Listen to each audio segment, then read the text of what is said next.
Welcome back, everybody, to another episode of The Real Deal. We have 1 week left until we hit the 4th of July, the United States of America's 250th anniversary. Man, so during this week, I'm going to be coming at you, and I'm going to tell you the truth about some of these people, the founding fathers, and some of the so-called great people of our country, and their pedestals are a lot higher than what they should be. Some of those people, you're never going to learn the truth about them until you listen to me, because I'll tell it like it is. And today I'm going to come at you with one of the people of the United States of America and a family, and they're still around today. They're still prospering today. You just don't hear about them as much. You always hear about these people at the top, the powers that be, And these people have power, they got money, and they control a lot of things. And I'm going to talk today about the Rockefeller family. Now, you hear about them, and they were such a great family. They did so much for everybody and stuff. They built this, they built that. I'm going to tell you the truth. The Rockefellers were shady as they come, man. J.D. Rockefeller. Now, his old man, when he was born, his dad was a salesman. And they didn't have a lot of money back then. This was early 1800s. But his dad started making a lot of money because he was shady. Shady as they come. He was a shyster if there ever was one. And so what he did is he'd go around, he'd make these deals with people. He couldn't produce stuff, but he'd keep the money. They couldn't do anything. They don't have enough money for lawyers. They didn't know lawyers, And he grew up in the shadow of his father. And J.D. Rockefeller was a very ruthless person. He was a monopolist. All right, let's talk about what he did. Is he founded, along with a few other people and his brother, they founded Standard Oil. Now, ask yourself how somebody with hardly really a lot of influence and money, because they didn't have a ton of money, how were they able to start an oil company? Or were they just digging on the farm and it popped up? No. Nobody really knows how they were able to control 90% of all the oil practice in the United States during their time. They founded Standard Oil, and they controlled almost all the oil market. They would buy out people just to put them out of business. It was all about them. And it was a huge, huge, huge violation of the Sherman Antitrust Act. Now, you've heard me talk about that before. A lot of these corporations, when it came out, they started enforcing it. But most of these corporations, including today, you see it all the time. It's like this company's buying out this company. Netflix is buying out these guys. Well, that's building a monopoly. And the Sherman Antitrust Act does not allow that. But you know what? Money talks and BS walks. And that money's got a lot of power. So when these people look at that and these politicians get their kickbacks from these companies, they'll let that crap slide.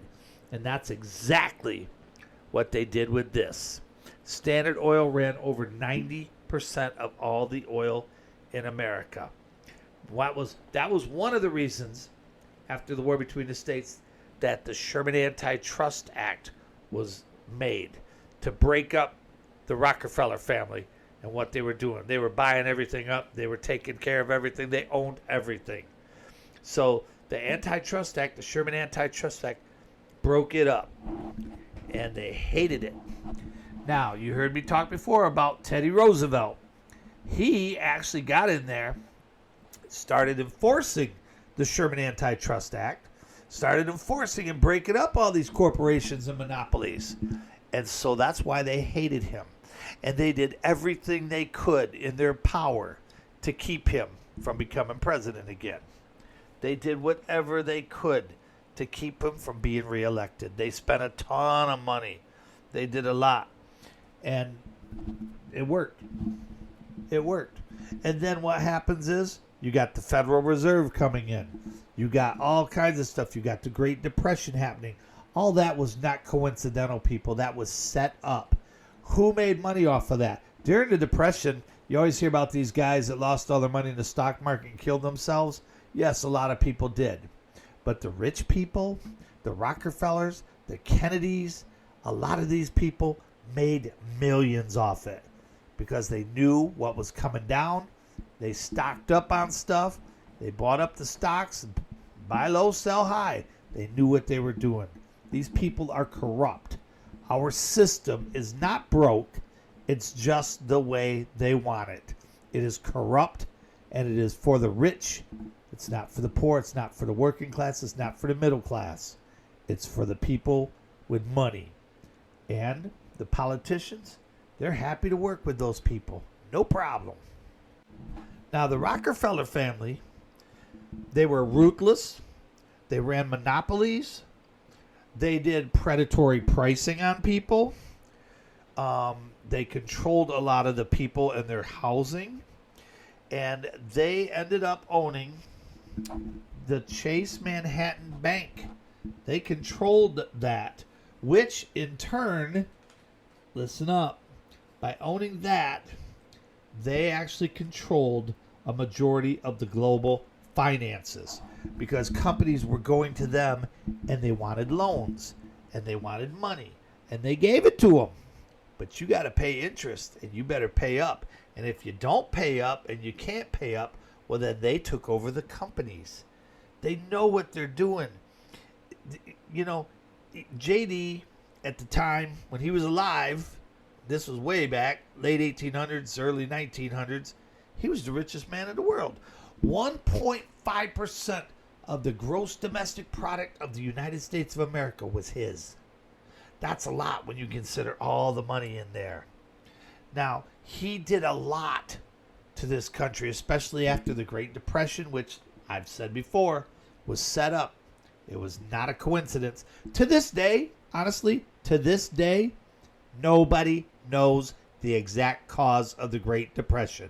It was not the stock market crash. It was not that. Nobody knows. The speculation is it was set up for a reason by the rich, by people like Rockefeller. And what this did is it led to economic inequality. So the rich got richer, the poor got poorer, and the middle class went to work to stay just above the poor. And it's horrible. That's these companies, and people look at the Rockefellers to this day and talk about how great they are. They built this. Oh, he did this, he did that. Yeah, we'll get to that in a minute and tell you why he did some of the things he did. The man was a shyster, people. People, he was not a great American like everybody tries to make him out to be. Now, Standard Oil was controlling everything. And the government said, hey, that's illegal. What you're doing is illegal. You can't do that. You can't own all this stuff. We've got rules against that. Teddy Roosevelt was right there saying, you can't do that. That's illegal. You got to stop it. The government broke him up. What he did is he saw it coming because he knew what they were doing. They've already gave him the heads up. We're going to take you over. We're going to shut you down, make you sell off because he had bought all this stuff up and nobody else could compete. All the other companies couldn't compete. So when he saw this coming, what he did is he took all the other little companies around him and he bought the majority of their stocks. So basically he's buying all the other companies because when they shut Standard Oil down, they gave it to all these other companies. They were all starting to make a little bit of money off it now. And gee, guess who owned all those little companies now? Yeah, Rockefeller. Well, that's good business. No, it's not. It's corrupt. It's corrupt because he didn't treat his workers good. He was a shady person. And people will say, well, he donated money. He built this. He did this. Right. All rich people do that. All rich people do that. They just put out the list of the people that in America that donated the most money. And billionaire Michael Bloomberg, surprisingly, well, not really surprisingly, he's always been generous, but he was at the top. He donated about $4 or $5 billion, which is really good. Elon Musk, the world's only trillionaire, he was down on that list. I don't even think he was top 10. Why not? Elon could donate all his money. He's got more money coming in. He's still going to be fine. Bloomberg helps out a lot of people, so I give him a lot of credit. There are good rich people out there. Rockefeller, No. When he donated money or did something, it was a tax write-off. It made him look good, but it was a tax write-off. He'd be like, we're going to build this for the community and stuff. Okay. But you know what? He was profiting off it. There was money to be made off it. Made him look good, put his name on something. People were like, oh, what a great guy. No, he wasn't. Because then he claimed it on his taxes. Oh, I donated this to charity. I built this $100 million building and it was for charity. Oh, okay. They do that. The laws are written in their favor, people. It's been like that forever. Our government is corrupt. Always has been. Until we take it back like it's supposed to be, always gonna be. So what he did is he did a lot of things, man. I mean, he did what was called the Laidlaw Massacre. So what happened is the coal miners went on strike, and he controlled a lot of that. And what he did is he hired people to scab labor. And I don't like scabs. If you're in the union and you don't support your union and you don't pay your dues, because not every union, a lot of them are right-to-work states now. And there's a lot of unions out there you don't have to pay. Well, you're a scab. You're a scumbag scab. If your company treats you good and you don't need a union, good for you. Good for you. That's a rare thing. But if you got a union and you're not paying dues, you're a scab because you're getting everything else everybody else does for free. And I can't stand it, and I can't stand you. So what he did is the coal miners went on strike. He paid people to be a scab. He also paid people to go out there and massacre people. They were out there striking. The kids were out there with mom and pop. You know, mom would be out there. They'd be, taking food out to the strikers and stuff. And there'd always be fights, between the scabs and the strikers. A lot of women and kids died. A lot of good men died. A lot of women, a lot of kids died in a massacre because all he cared about was money. He spun the narrative all the time. He'd always spin it like, oh, that's horrible what happened. Horrible what happened. You did that, man. You did that. But you got the media, which they own. They buy the media. And if they don't own the company, they own the people. Let me tell you something, man. Y'all know much about lobbying? I'm going to change the subject for 1 minute, but it pertains to everything else. All right, here's lobbying. This is where it got the name from. Ulysses Grant, when he was president, would go down to this a hotel in Washington, D.C. every morning, and he'd have some booze, and he'd smoke some cigars, and he'd be sitting in the lobby of the hotel, and they would spoil him, of course, and people would come in from businesses and stuff. They knew he was there, so they knew they could hit him up. And they'd be like, we really need this, President Grant. We really need this. And they'd hit him up. Yeah, here's some money for your campaign. Here's a little money for this. Here's a little money for that. And they did it in the lobby. That's where the word lobbying came from, first of all. That's where it came from. And Grant would tuck that money away and be like, well, we'll see what we can do. And that's what these guys do. They spin a narrative. They do lobbying, and it's been like that forever. Now, if my company goes in, and most of your congressmen and senators and stuff, they have a set fee. You can't take too much, but they have a set fee. So the set fee is like $7,000. It's $3,500, but you can double down on that legally. So let's say they go in from my company, and the guy says, we really need this, sir. $7,000. Here you go, please. Well, the next company comes in and they send 5 guys at 5 different times. So now he's got $35,000 compared to the $7,000 my company gave him to go against me. Who do you think they're going to go for? Do you think they're going to say, nope, I already talked to that guy, I already got his campaign? No. They're going to go for the people that give them the most money. That's how it always goes. And even then, they might turn on them, but they're getting money. Like I said, they just made $42,000 towards their, air quotes here, campaign contributions, which then they go out and get private donors to give them all that stuff, and they don't have to give it back.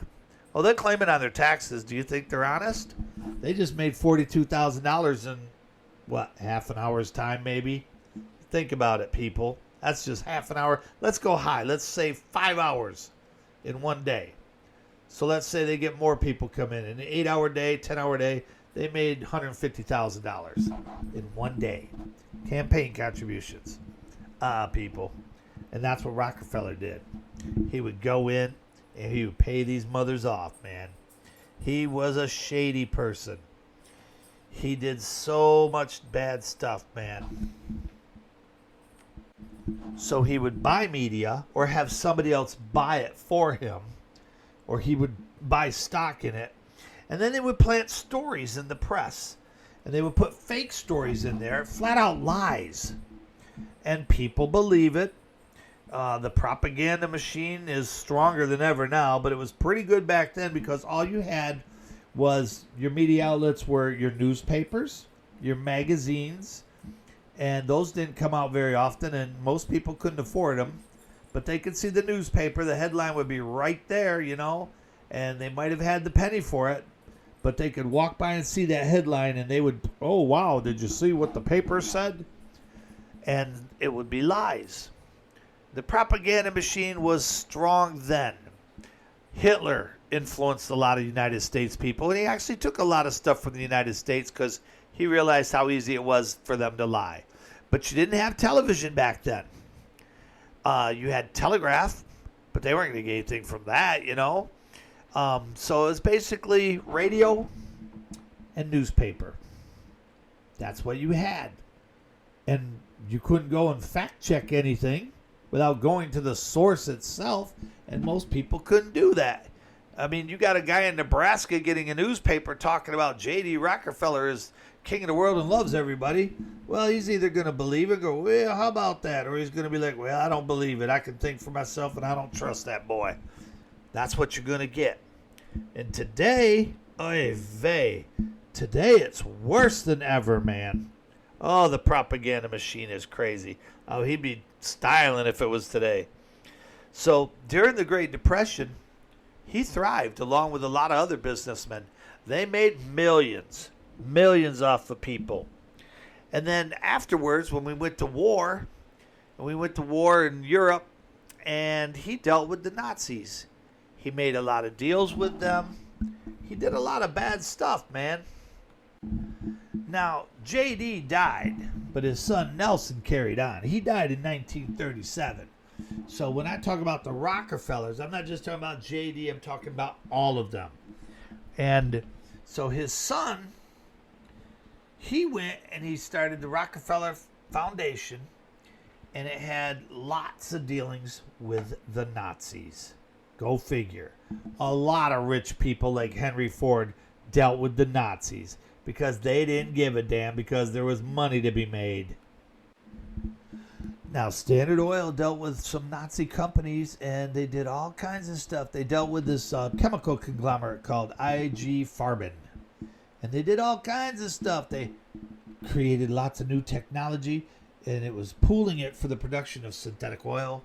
They were getting rubber from coal. They were coming up with all kinds of stuff. Nazis were using it for their automobiles and stuff. You know, I mean, a lot of people scrutinized these corporations, but they didn't really say much about it. They just like, well, it's dinner table treason. You know, people just make this stuff up and talk about it over their dinners and stuff. Also, here's the thing about the old Rockefeller. Now, in the 20s and 30s, the Rockefeller Foundation gave a ton of money to German eugenic programs. Now, I don't know if you know what that means, but Hitler believed in the Aryans. They were kings of the world, the master race, the white race. That's what eugenics is all about. Who was it? It was the Lindbergh baby. Remember when that happened, or you hear about that, the kidnapping of it? Most people think Lindbergh was behind it because his kid had some medical problems. Lindbergh was a big eugenist. A lot of people were. The Rockefellers were. They also gave a lot of money to Joseph Mengele so he could work on human genetics. You know about Dr. Mengele. Yeah. Oh, yeah, I don't even like thinking about it. This is a man that would take twins and kill one to see if the other one would die at the same time. It's like, oh, nope. He was trying to see how connected they were. So he'd kill it. Didn't die. Kill the other one anyway. What the heck? And they put all this money into him. And this is all proven. This has all been proven. It's the truth, because I won't tell you anything but the truth. And you might ask me, why am I knocking the Rockefellers? Because I can't stand these rich people. And it's not because they're rich. I can't stand these people with power. They got power. They got money. They can help people, but they don't. They only help themselves. And when you're donating to somebody like Hitler and his people, Goering and Mengele and all those guys, I have a problem with that, man. I don't like that stuff. That tells you a lot about them right then. And the Rockefeller funded the program where Mengele was working right as he was transferred to Auschwitz. So who's to say they didn't give a little bit of money to build the death camps? Can't prove me wrong, can you? They did a lot of bad stuff, man. And I don't like it. I don't like it today. I didn't like it then. Now, old Nelson Rockefeller, he died in 79. And he was into politics and stuff. And he was having an affair when he died of a very, very much younger woman. That was a big controversy. Now, he was a major politician, kept all that money, floated around. He was vice president for a while. Talking about Nelson Rockefeller. And he died in 1979 at the age of 70. Suffered a fatal heart attack in a Manhattan townhouse.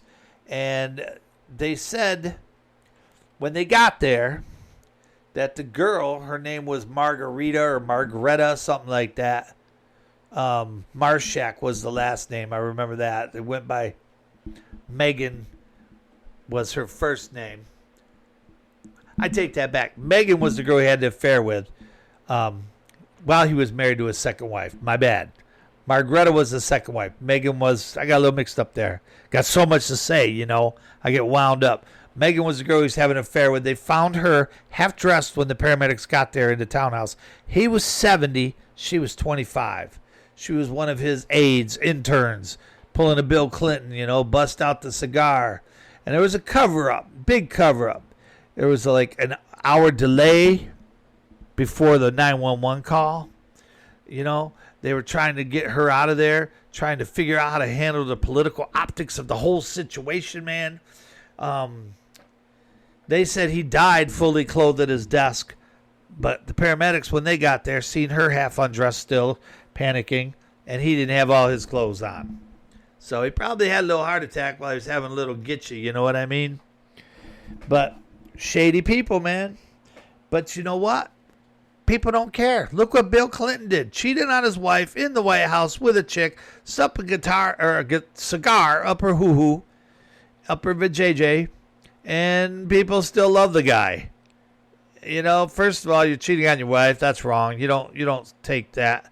You know, you don't. That's like stealing, basically, giving your honor away. You're a liar, and doing that, sticking that cigar in there. It's like, give me a break, man. Yuck. So the Rockefellers, the whole family, been corrupt for years.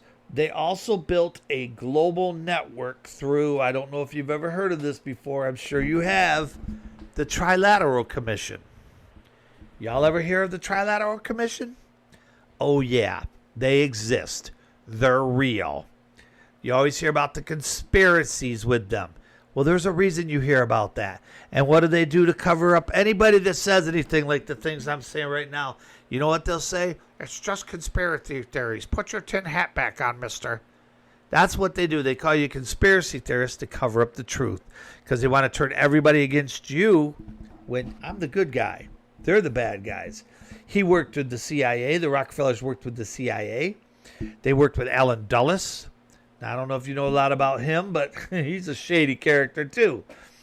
Now, Dulles did all kinds of mind control programs, all kinds of stuff.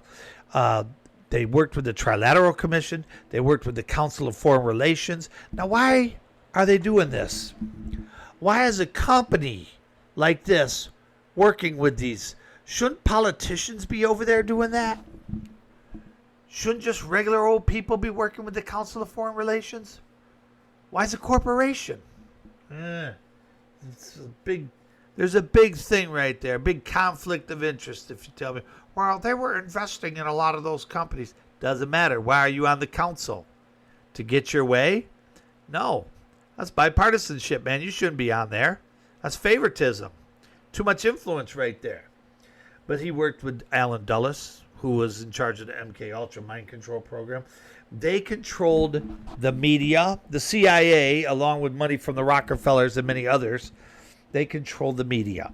They still do today. The Rockefellers are still active today. They are still out there. They're still rich. They control colleges. They started colleges. And they make it sound really good, but they control what you're learning.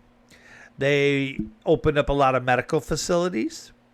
And a lot of them have people that are doctors that aren't really a doctor, if you know what I'm saying. A lot of people die at these facilities. A lot of people get experimented on at these facilities. This has all been proven, people. And I don't know if you've ever been to Rockefeller Plaza in New York City. You ever gone in there? I mean, it's a nice building. It's a nice skating rink and everything like that. But it's really freaky when you go there. If you look at the buildings and you look at everything around it, the statues and everything, if you look that up, you're going to be like, wait a minute. Why do they have all this stuff for, supposedly the Rockefellers were good Christians. Why do they have all this pagan stuff? Why do they have these false gods? Why do they have this Greek god, Greek mythology stuff here? A lot of the buildings, a lot of the stuff there has a lot of Greek mythology, a lot of Roman stuff, and there's, along with the statues, there's some stuff that's over the line to where a lot of people would consider it, Christians would call it Satanism. It's paganism. You look at it, I've been there, man, and I've seen it, and I was like, why has he got that? And they try to say, well, he was trying to influence all cultures. They always put a spin on everything. That's what they always try to do. They try to control everything. The legacy is controlled. I'm blowing their legacy wide open. I'm telling the truth. You can go search on Google and stuff, and they'll bury what I said. You think I'm making this up? Why would I make it up? I don't make any money off this. I'm doing this to heal the world. I'm doing this to help the world and help you and educate you. Get you to think a little bit and open your minds. Don't let these people take over and control everybody. But when I saw those buildings for the very first time, I'd seen the pictures, but I'm just looking at it going, why? Why would you put that on there? I've seen a lot of buildings like that. I've seen Masonic temples with weird signs on them. Weird signs and languages that I haven't been able to figure out yet. Trust me, I'm still trying. The Rockefellers are still rich. They're still very active in politics, still very active in the media, still very active in the business world. Now, when JD died in 1937, he was worth $1.4 billion, which is the richest man in the world. He would have been the richest man in the world at that time. So, stop and think about that. How did he get there? Listen to everything I said. That's how they get there. Corruption, greed, dare I say evil. You know they'll step on anybody. They'll do anything. They'll do anything. Like a lot of these people. And it makes you wonder. Like I said before in a podcast, these politicians, how is it the one can go, I went to college, I'm a bartender, now I'm a congressperson? Really? How the heck does that work, people? I'm not saying that there is a devil out there and they're selling their souls to the devil, but I do believe there are evil entities. There are people that have motivational forces behind them, and these people will do anything they can for money and power. I've always heard that power is the ultimate aphrodisiac. They may be right. Me, I'm cool. I don't need any of that stuff, man. Be nice to have a lot of money.